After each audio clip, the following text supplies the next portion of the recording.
கடப்பாசை நண்பர்களுக்கு வணக்கம். இன்றைய அரசியல் சதுரங்கம் நிகழ்ச்சியில் தோழர் மகிழன் நம்மளோடு இணைந்திருக்கிறார். தோழர் வணக்கம். வணக்கம் தோழர். தோழர், சுக்குநூறாக நொறுங்கிய சிவாஜி சிலை 35 அடி சிலை ஒரு மலைக்கே தாங்காம நொறுங்கி விழுந்து உடஞ்சிருக்கு. மகாராஷ்டிரா மாநிலம் முழுவதும் பெரிய கொந்தளிப்பு ஏற்பட்டிருக்கு அப்படின்னே சொல்லலாம். தொடர்ந்து நரேந்திர மோடி பாஜக மகாராஷ்டிராவை அவமதிக்குது, மகாராஷ்டிரா மாநில உணர்வை, மாநில மக்களை, மராத்தா ப்ரைடை இவங்க கேலி கூத்தாக்குறாங்க அப்படிங்கிற ஒரு குற்றச்சாட்டோடு இப்போ எதிர்க்கட்சிகள், குறிப்பாக காங்கிரஸ் கட்சி மிகப்பெரிய அரசியலை மகாராஷ்டிரா மாநிலத்தில் செஞ்சிட்டு இருக்கிறாங்க. இந்த வருடத்திற்குள்ளாக மகாராஷ்டிரா மாநிலத்தில் தேர்தல் வர இருக்கிற இந்த நேரத்தில் தொடர்ந்து பிஜேபிக்கு செட்பேக் வந்துகிட்டு இருக்கு. அடல் சேது பாலம் கிட்டத்தட்ட மோடி அவர்கள் பெரிய படோபடத்தோட திறந்து வச்சாரு. இதே சிலையையும் கடந்த 8 மாதங்களுக்கு முன்பாக மோடி அவர்கள் திறந்து வச்சாங்க. எல்லாமே எலெக்ஷனுக்கு முன்னாடி, எலெக்ஷனுக்காக பண்ணாங்க. இப்போ எல்லாமே ஒன்று ஒன்றா விரிசல் விடுது, உடஞ்சி விழுகுது. சிலை எங்கேயாவது மலைக்கு உடஞ்சி விழுகுமா அப்படிங்கிற கேள்வியோட தான் அது பார்க்க வேண்டியதாக இருக்குது. இதில் எல்லாத்துலேயும் ஊழல் நடந்திருக்குதா, இல்லை இயற்கையே மோடிக்கு எதிராக திரும்பி இருக்குதா அப்படிங்கிற ஒரு கேள்வி இருக்குது. இதை எப்படி தொடர் பார்க்குறீங்க? இயற்கையே மோடிக்கு எதிரா திரும்பி இருக்குங்கிறது நம்முடைய ஆசை. ஆனா, அதுக்காக சிலை எப்படி இடிஞ்சு விழும்? ம். அப்பட்டமான ஊழல். ஏன்னா இப்போ வரிசையா பாலங்கள் இடிந்து விழுந்தத பார்த்தோம். அதுபோல இப்போ பீகார். பீகார்ல இடிஞ்சு விழுந்தது. இப்போ அடுத்தடுத்து இப்போ நமக்கு அ ஏர்போர்ட்ல சென்னை ஏர்போர்ட்ல 101, 201ன்னு நம்ம கொண்டாடிட்டு இருக்கோம். அந்த அந்த விமான தளம் கீழ விழுந்துகிட்டே இருக்கு. கண்ணாடி. கண்ணாடி விழுந்துகிட்டே இருக்கு. இப்போ கொஞ்சம் சரி பண்ணியிருக்காங்கன்னு நெனைக்கிறேன்.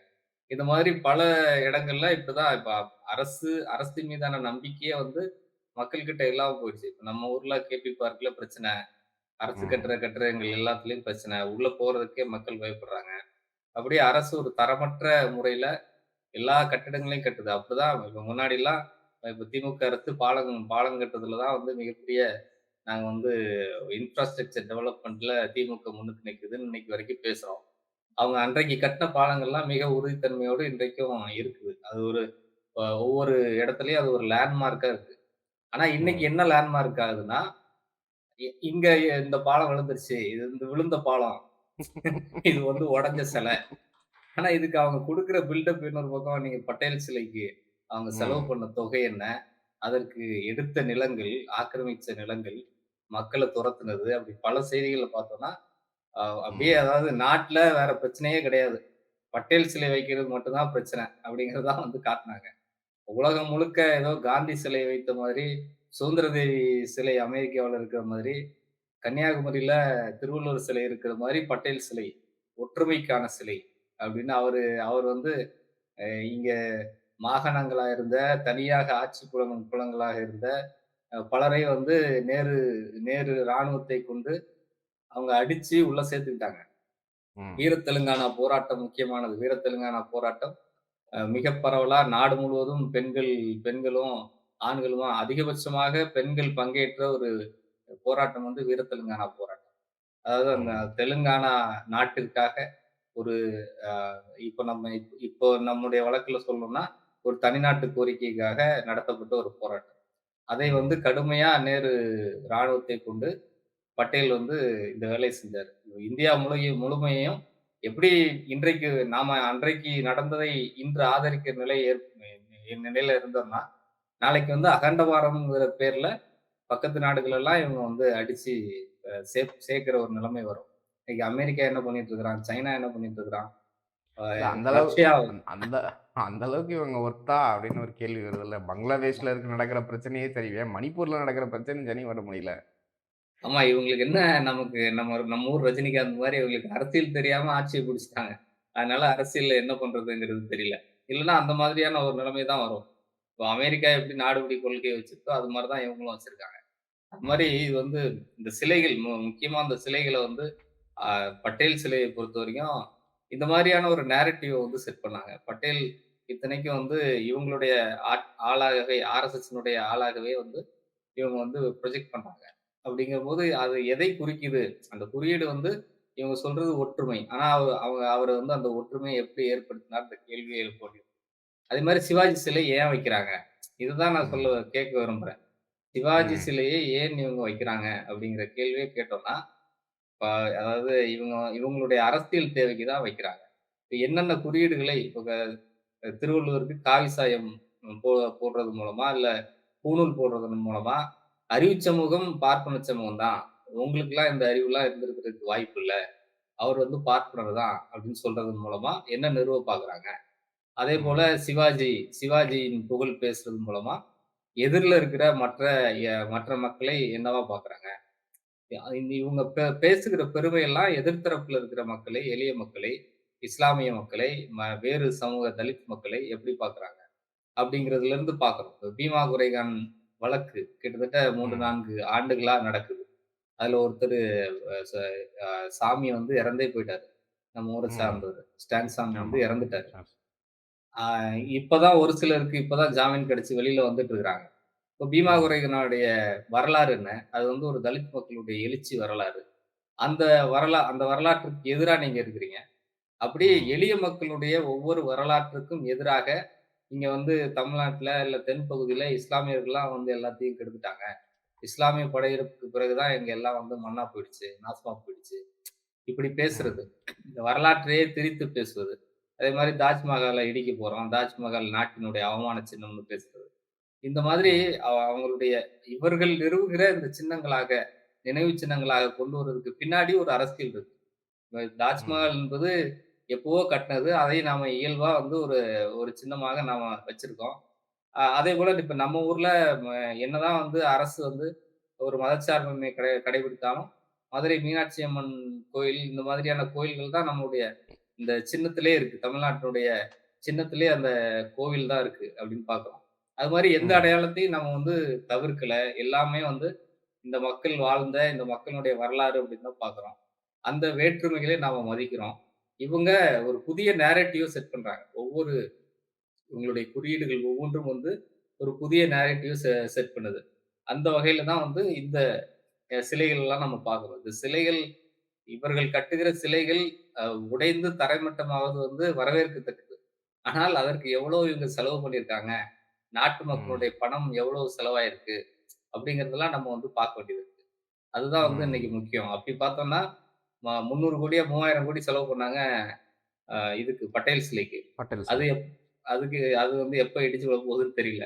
அதெல்லாம் யாரு யார் பணம்? இன்னொரு பக்கம் விவசாயிகள் உரிமைக்காக போராடிட்டு இருக்காங்க. அவங்களுடைய கடன் தொகைக்காக போராடிட்டு இருக்காங்க. அந்த கடனை ரத்து செய்யலாம். இன்றைக்கு தமிழ்நாட்டுல இந்த கல்விக்கு நிதி ஒதுக்கலங்கிற பிரச்சனை வந்திருக்கு. அதை அ ஆரம்ப கட்ட நிதியே எஸ்எஸ்ஏக்கு இன்னும் ஒதுக்கல.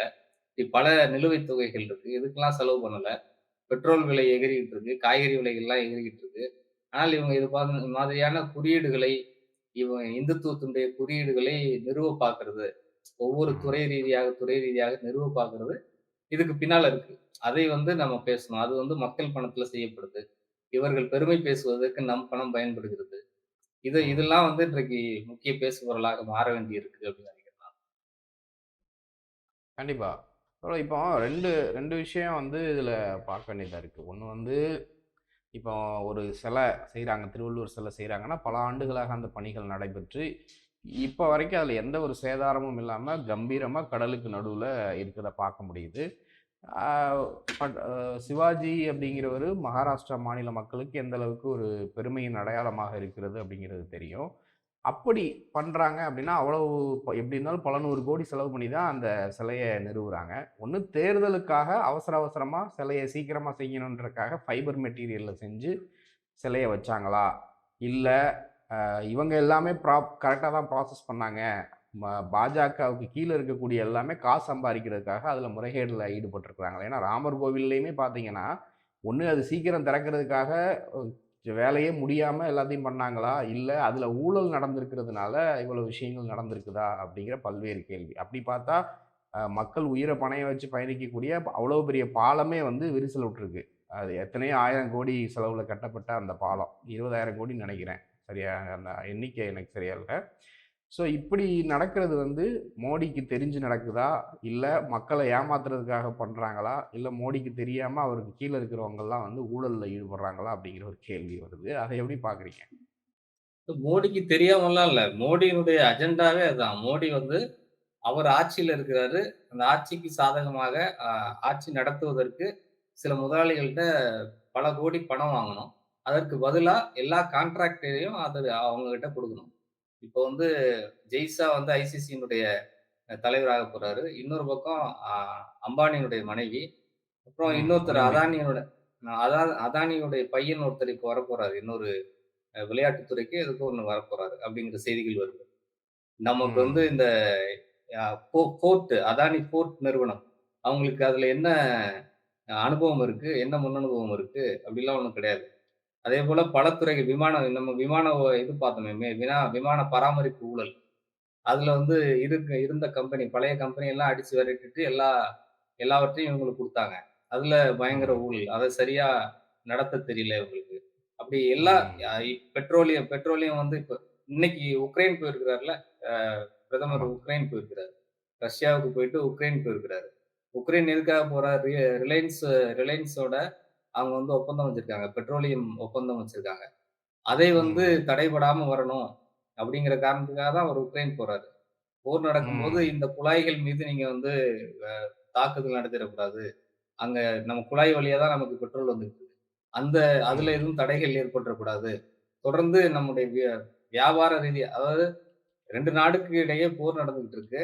அப்ப அதுல வந்து எந்த நாடு தவறு செய்கிறது, எந்த நாடு சரியாக நடந்து கொள்வது, யார் பாதிக்கப்படுறா, அப்படிங்கிற அடிப்படையில உங்களுடைய மாரல் சப்போர்ட்ட குடுக்கிறது தான் ஒரு நாட்டினுடைய ஒரு கடமையா இருக்க முடியும்.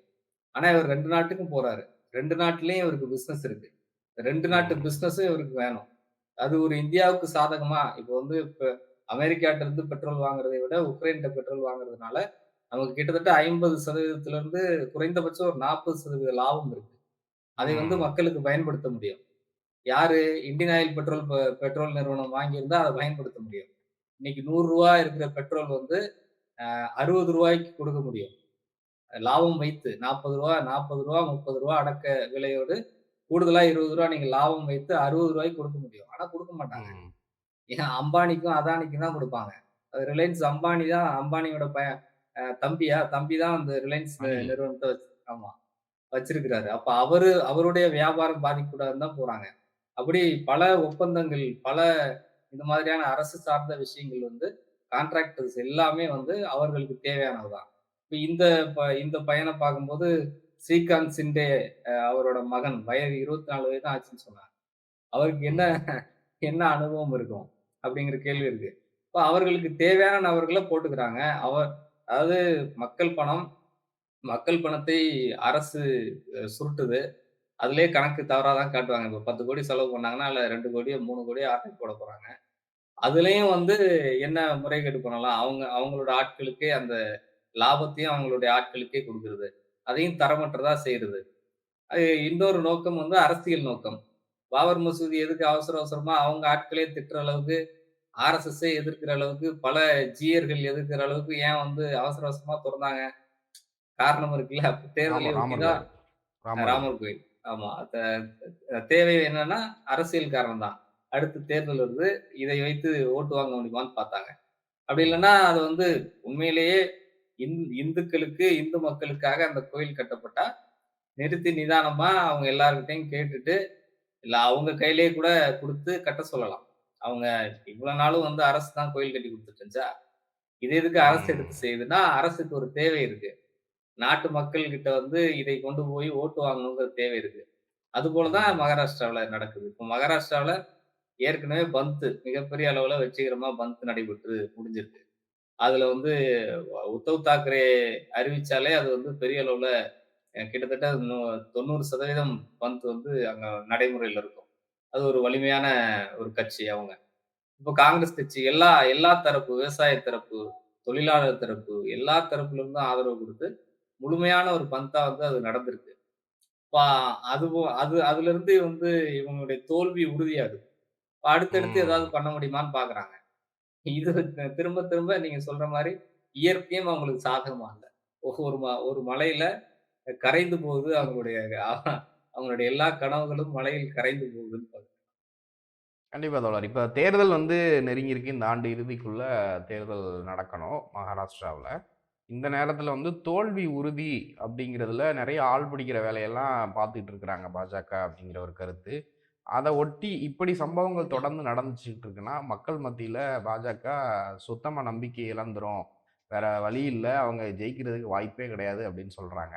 இந்த விஷயங்கள் தேர்தல்ல எந்த அளவுக்கு மக்கள் மனதுல ஒரு தாக்கத்தை ஏற்படுத்தும்னு நினைக்கிறீங்க? கண்டிப்பா இது பிரதிபலிக்கும். தொடர்ந்து அவங்க இறங்குமுகமா இருக்கிறாங்க. மோடியினுடைய அந்த பிம்பம் உடைந்து காலியாயிடுச்சு. எப்பவோ உடைந்து ம். காலியாயிடுச்சு.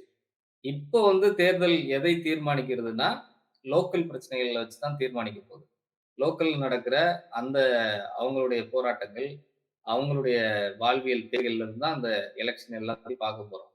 அப்படிங்கும்போது அது மிகப்பெரிய அளவுல பிஜேபிக்கு எதிர்ப்பாகத்தான் உருவாயிட்டு இருக்கு. அங்க கட்சிகளும் சரி, கட்சிகளை பலவிதமா இவங்க உடைச்சு, துண்டாடி அதுக்கு லாப நோக்கோடு துணை முதல்வர் பதவி அப்படி இப்படின்னு இவங்க போட்டு குழப்பி வச்சிருக்கிறதெல்லாம் மக்கள் பார்த்துட்டு இருக்கிறாங்க. அங்க இருக்கிற க கட்சி நிர்வாகிகளும் பார்த்துட்டு இருக்காங்க. அதுபோல ம மக்கள் பிரச்சனைகளும் அங்க பல பல பிரச்சனைகள் இருக்கு. அதற்கு இதுவரைக்கும் பிஜேபி எந்த தீர்வும் குடுக்கல. இனிமேலும் அவங்க குடுக்க போறதில்ல. அவங்களோட ம். கவனம்லாம் வேற பக்கம் இருக்கு. அதனால இ இது மிகப்பெரிய தோல்வியை நோக்கி ஆ இந்த இந்த கள நிலவரமும் அப்படிதான் இருக்கு. ஓவராலா இவங்க பிஜேபி நேரேட்டிவ் செட் பண்றதெல்லாம் இது இங்க எடுபடாது. அங்க குறிப்பிட்ட பிரச்சனைகள இவங்க அட்ரஸ் பண்ணல. குறிப்பிட்ட பிரச்சனைகள்ல இவங்களால கவனம் செலுத்த முடியல அப்படிங்கிறத நம்ம தொடர்ந்து பார்க்கிறோம். அதனால மகாராஷ்டிராவை பொறுத்தவரைக்கும் பிஜேபியினுடைய தோல்வி உறுதி. அதனால தான் அவங்க தேர்தலை தள்ளி வச்சாங்க. தேர்தல் தள்ளி வச்சு குழப்பம் விளைவிக்க முடியுமான்னு பார்க்குறாங்க. இந்த தள்ளி வச்ச நாட்கள்ல தான் இது போன்ற சம்பவங்கள் நடக்குது. இது மீண்டும் காங்கிரசுக்கு ஆதரவா தான் அமையப் போகுது. கண்டிப்பா தோழர். தொடர்ந்து பேசலாம் தோழர். நன்றி. நன்றி, நன்றி.